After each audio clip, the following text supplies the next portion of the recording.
I am going to continue speaking on the book by Traleg Rinpoche on the practice of Lojong. Today I'm starting with the slogan number 4, even the remedy is free to self-liberate. And we're talking here about ultimate bodhicitta. So the remedy is analysis here, that the previous slogan was all about analyzing and exercising in analysis of our mind. In fact, here's slogan number 3, examine the nature of unborn awareness. So now that we have done that through various contemplative exercises, we have to realize that this analysis that we have just completed has no reality of its own. The analysis is just a tool for us to realize or reveal the nature of our minds, the nature of unborn awareness, and the nature of emptiness. This by itself does not possess any wisdom, so we need to let go of it.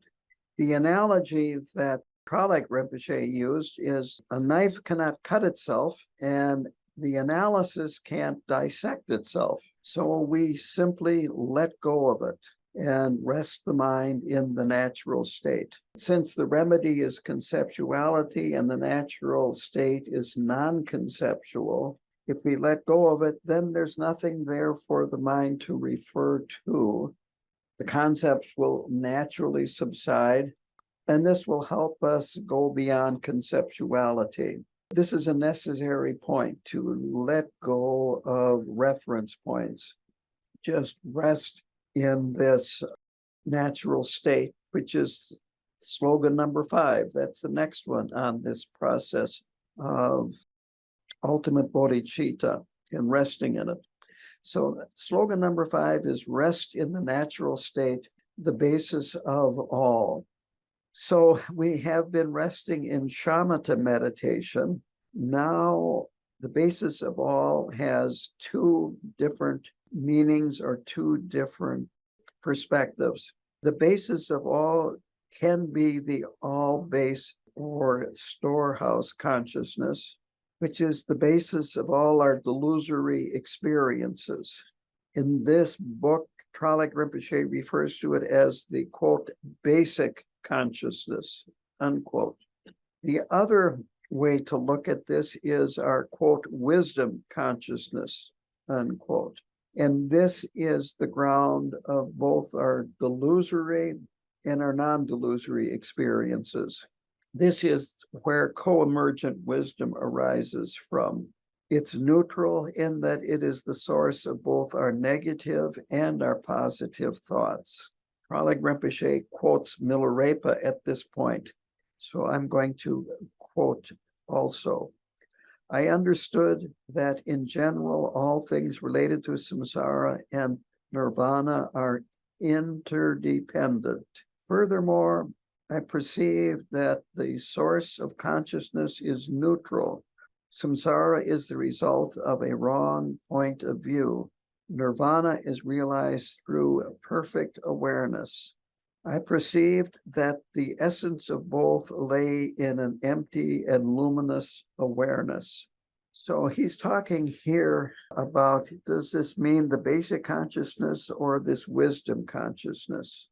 Traleg Rinpoche feels we should rest in the wisdom consciousness, which again is the same as unborn awareness or absolute bodhicitta.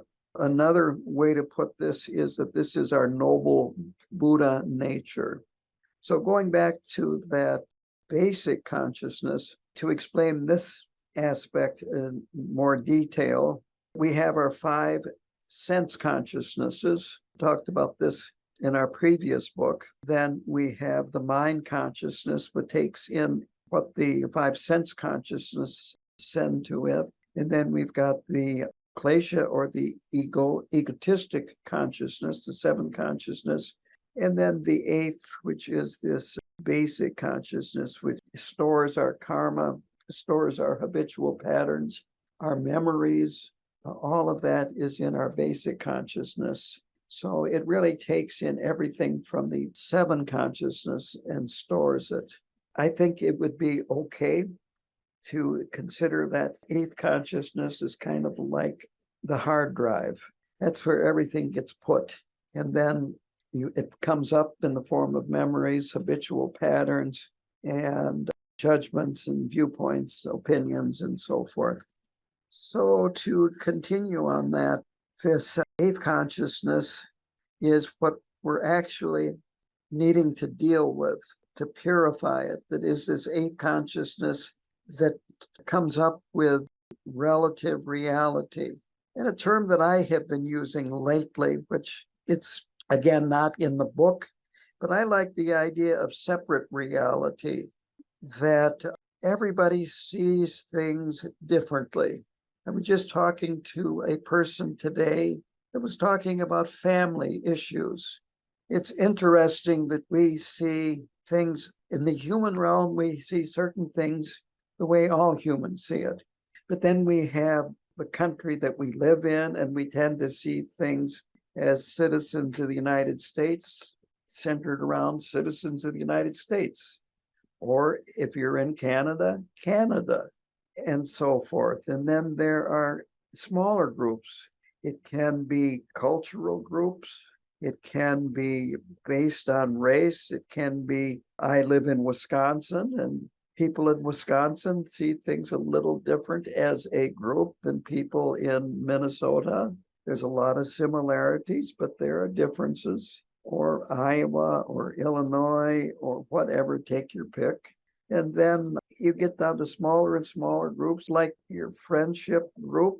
And we try to pick friends that agree with us. So it gets narrower and narrower, this group.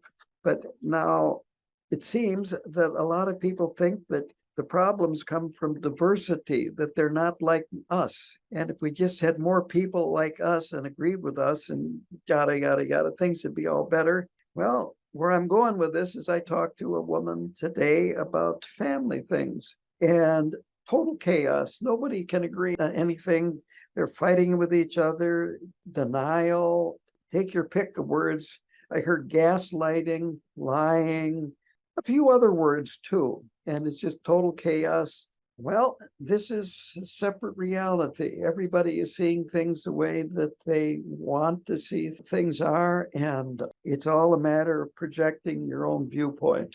I'm kind of going off here in a direction, but it's important to see this. If we can see where we're projecting our expectations, our values, our viewpoints, and can take a step back, we can get closer to this absolute reality, which transcends all of this, and not take these little things so seriously. I have here in my notes to talk a little bit about the fabricated self, which is this idea of who we are. I like this. I don't like that.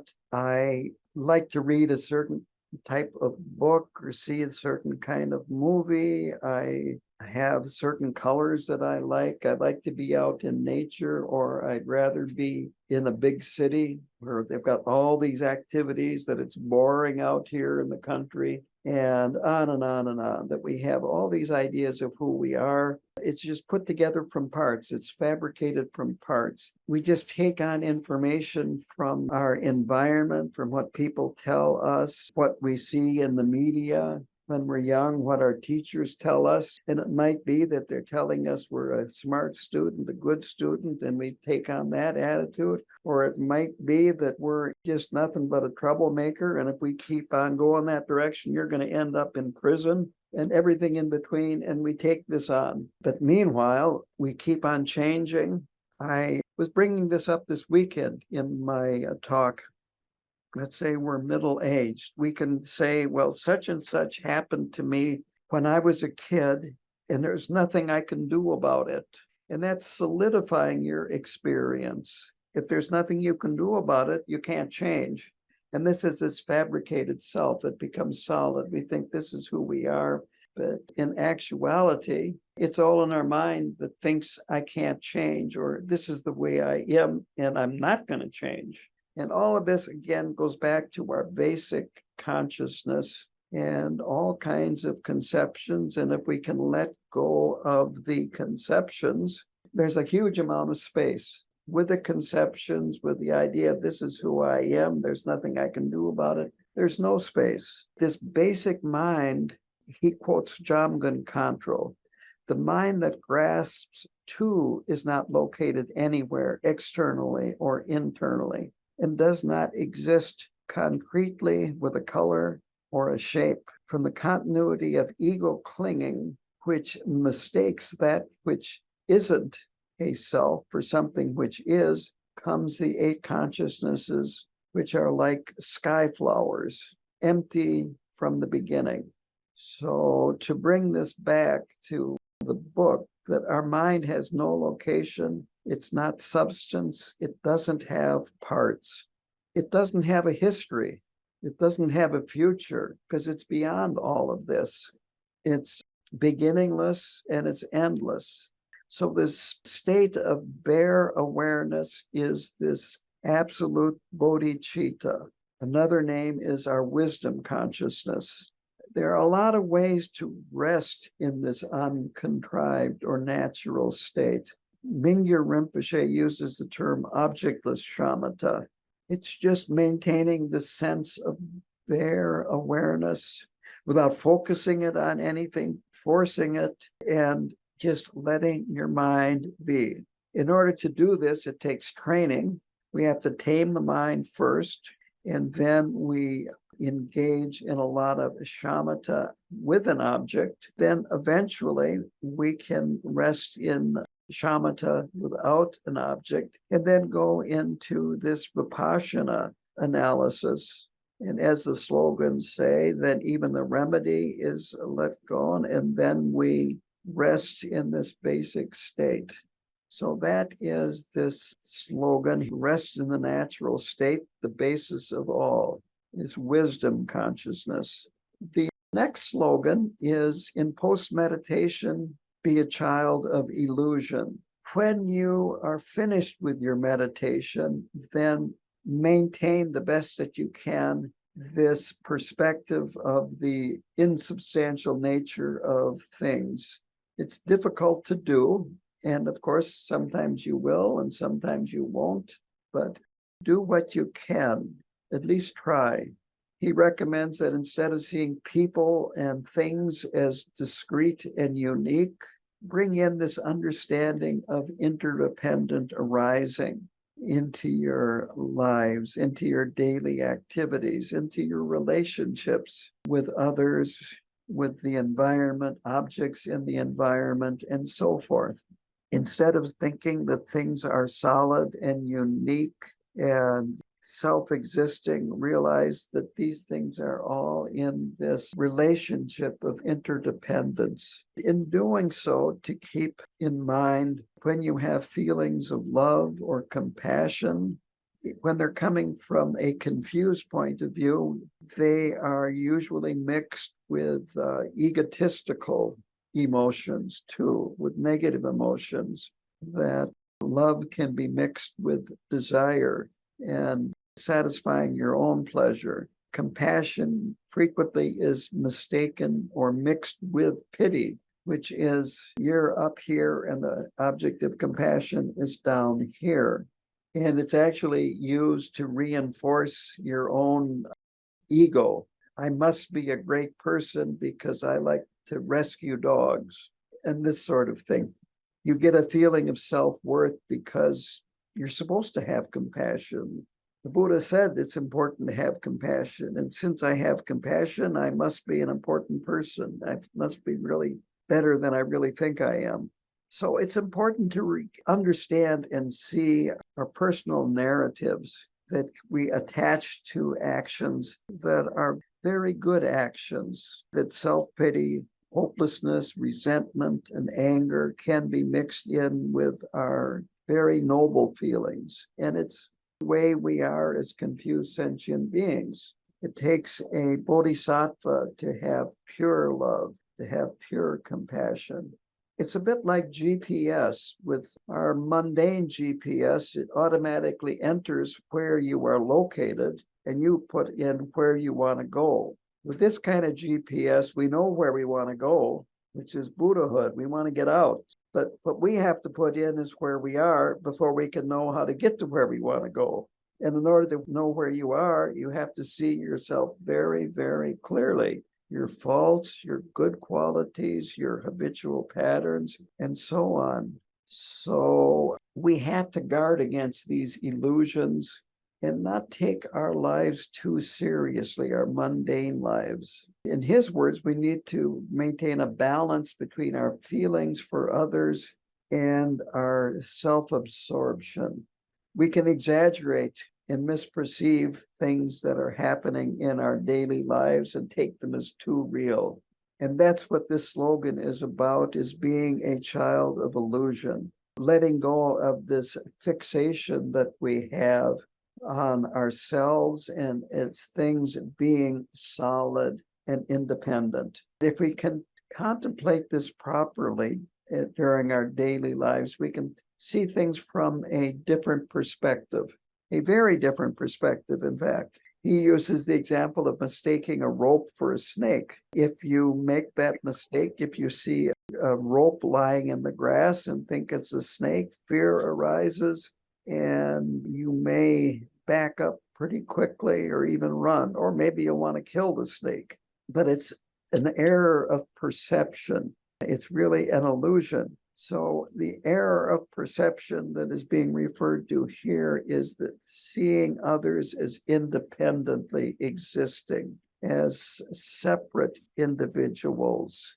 And as soon as we do that, then we have conflicting emotions, this strong illusion of self and other, fixation on ourselves, judgments, strong emotions, and on and on and on. He explains, and this is a very common description of samsara, that you have the container, which would be the earth, and the contents, which is all the sentient beings living either under the ground, on the surface, or in the air.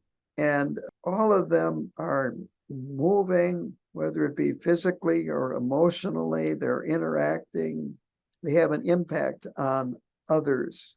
This is the way things work. It's hot today, and this is affecting not just me, it's affecting all the beings around here. The fires in Canada, we're getting the smoke down here from Canada. 2 nights in the past month, I've had a bat flying around in my house at night. Well, welcome to my world. I'm not separate from these animals. They're out there, and they think my house is a pretty comfortable place to be in, except you're a bat, and then he wanted to fly around.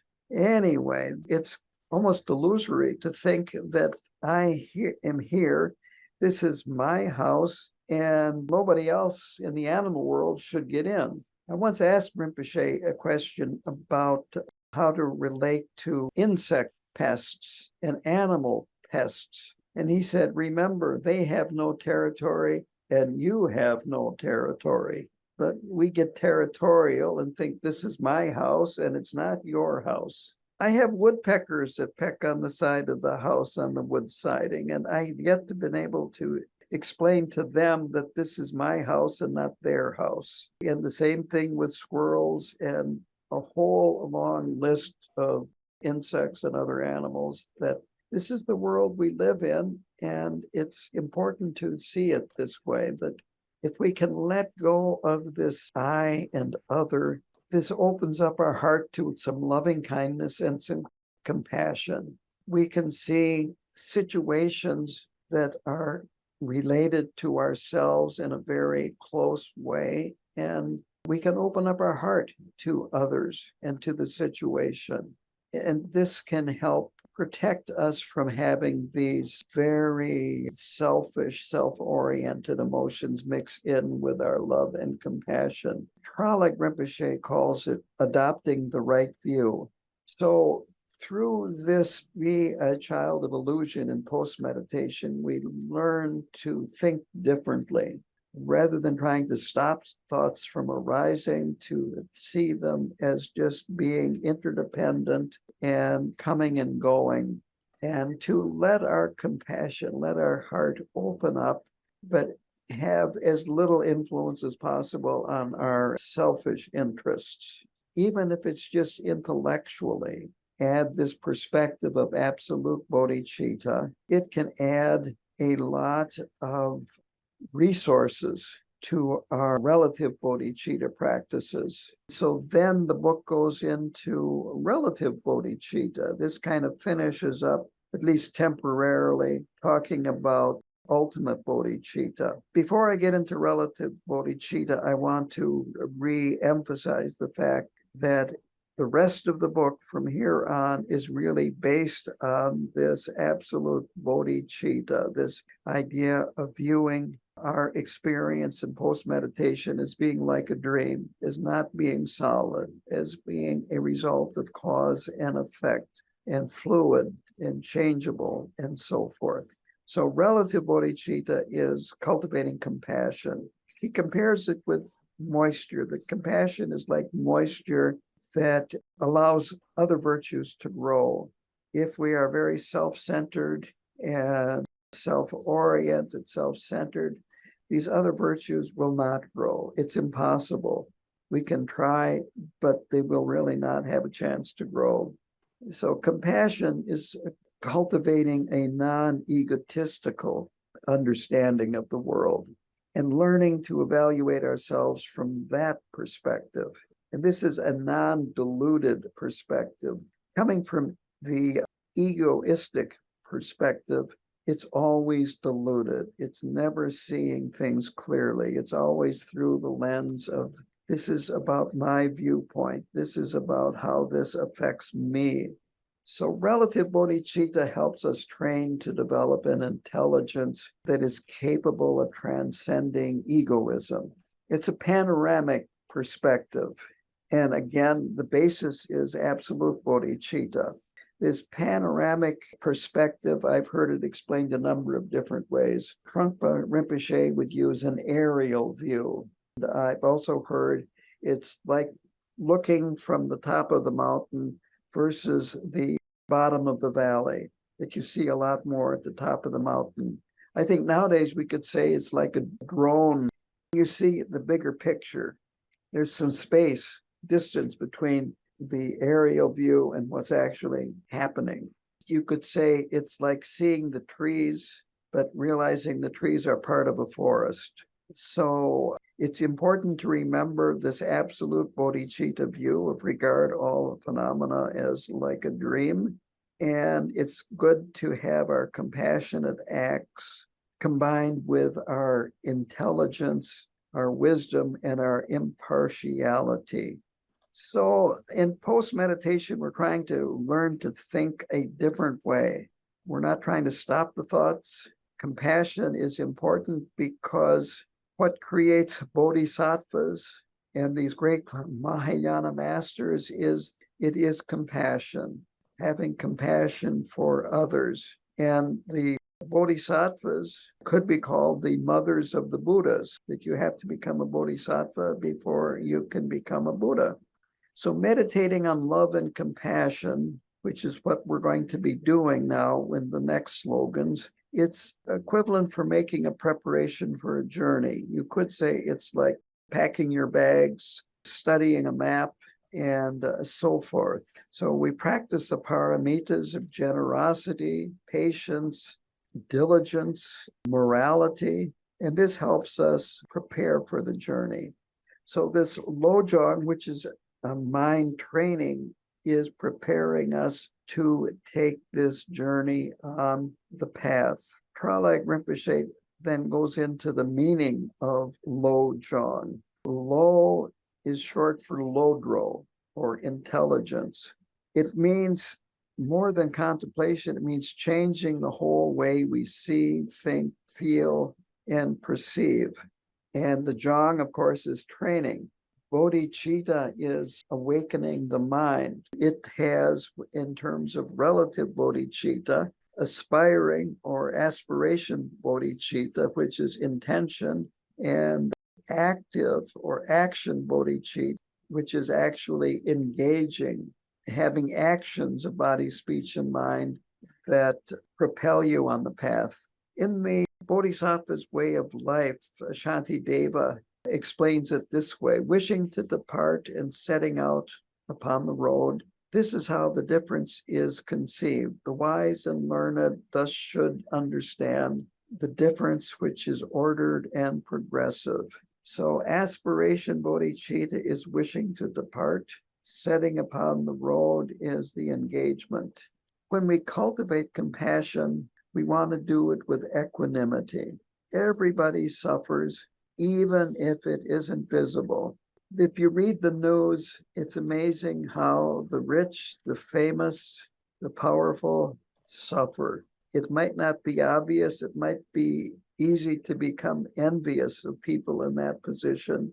But underneath it all, if there's not suffering, there will be suffering in the future. It's the way that samsara works. If you are in a position of power in the present time, it may not last, that the powerful fall, the rich, they might not lose their wealth, but they're creating the conditions, the karmic conditions for suffering in the future. It might be in a future life when they suffer, but because of karma, it's unavoidable. So the idea is, instead of picking favorites with our compassion, is try to have as an impartial as possible compassion and maintain this equanimity that everybody suffers one way or another, either now or in the future. And we're trying to avoid picking favorites. Motivation is most important in the Mahayana. It's more important than our actions, the actual actions. So we start with motivation. We think about love and compassion, what they are, and how to include these into our actions. Compassion, very simply, is wanting beings to be free of suffering and the causes of suffering. One way of generating it is by imagining people are free of suffering, free of physical ailments, free of mental ailments. He quotes, again, Shantideva. This is from the Bodhisattva's Way of Life, which is a classic Mahayana text in Tibetan Buddhism. It was written by an Indian, Shantideva. I can't give you the exact date that was written or even the exact century, but I'm going to say roughly 500 in the current era. So this is the quote: "May I be a guard for those who are protectorless, a guide for those who journey on the road. For those who wish to go across the water, may I be a boat, a raft, a bridge. May I be an isle for those who yearn for landfall, and a lamp for those who long for light. For those who need a resting place, a bed, for all who need a servant, may I be their slave." Now, obviously, these wishes are unattainable for us, at least to the full extent. It doesn't matter. We're using our imagination here to encourage love and compassion, and this will transform us by having these kinds of aspirations. It's this wishing that you could be of benefit to others that is so powerful. By having these compassionate thoughts, compassionate actions will arise, not necessarily becoming a bridge or becoming an isle in the middle of the ocean, but that you will see little opportunities to benefit others because you see that they are suffering, that maybe they just need someone to listen to, a smile, a little attention. Prahlad Rinpoche mentions that the real problem is that we continually blame other people for our misery. And rather than improving our self-worth and our happiness, we obsessively are concerned with our own welfare. And this just makes us feel more and more lonely, more disconnected, more like a victim, more powerless, and all kinds of other negative feelings. It's a downward spiral. We can reverse this by wishing for the happiness of others. When we contemplate the well-being of others, there are two benefits. We benefit ourselves, we have less suffering, and we have the opportunity to reduce the suffering in others, even if it's one being. There's tremendous benefit for developing this compassion which is not centered on your own ego, benefiting yourself. To conclude this slogan, and I'm going to end here, open it up for questions. We need to be fully conscious about the different intentions and motivations that are going through our minds. We want to avoid self-deception. We want to be aware of, are we motivated for selfish reasons, or are we motivated to actually benefit others? Mindfulness is crucial here, and we want to steer ourselves in the direction of motivation that is centered on others.